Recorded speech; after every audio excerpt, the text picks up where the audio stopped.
Kawasan Hari Bebas Kendaraan Bermotor atau Car Free Day di sepanjang Jalan Sudirman, Palembang, atau tepatnya dari Bundaran Air Mancur Masjid Agung hingga Bundaran Tugu Entrepreneur Cinde, semakin diminati masyarakat Palembang. Pada Minggu pagi, terlihat warga kota Pempek ini mulai dari remaja hingga orang dewasa memadati kawasan tersebut. Warga kota Palembang memadati kawasan yang tertutup untuk kendaraan bermotor pribadi dan angkutan umum tersebut. Beberapa aktivitas dilakukan warga kota Palembang, tampak ceria menikmati segarnya udara dengan lari pagi, jalan santai, bersepeda, bahkan ada sebagian kalangan remaja memanfaatkan bermain sepak bola di tengah jalan yang kosong tanpa dilalui kendaraan tersebut.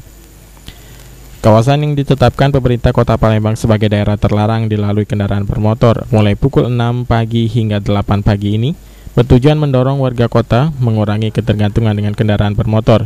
Juga ada di kawasan Kambang Iwa serta Benteng Kota Besak.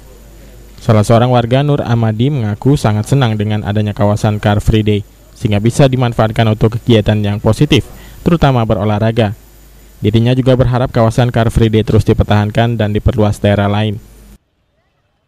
Adanya Car Free Day ini ya akan bagus karena memberikan kesempatan kepada masyarakat Kota Palembang khususnya untuk berolahraga pagi setiap hari Minggu.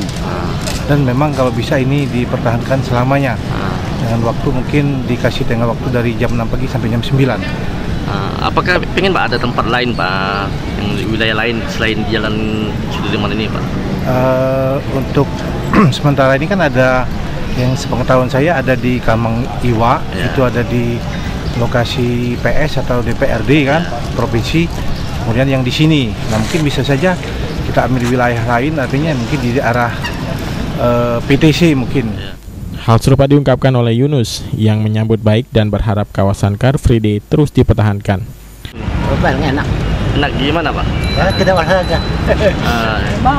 Bebas Pak. Bebas seterusnya. Dipertahankan Pak ya? Iya, pertahankan. Husni Awan, PAL TV.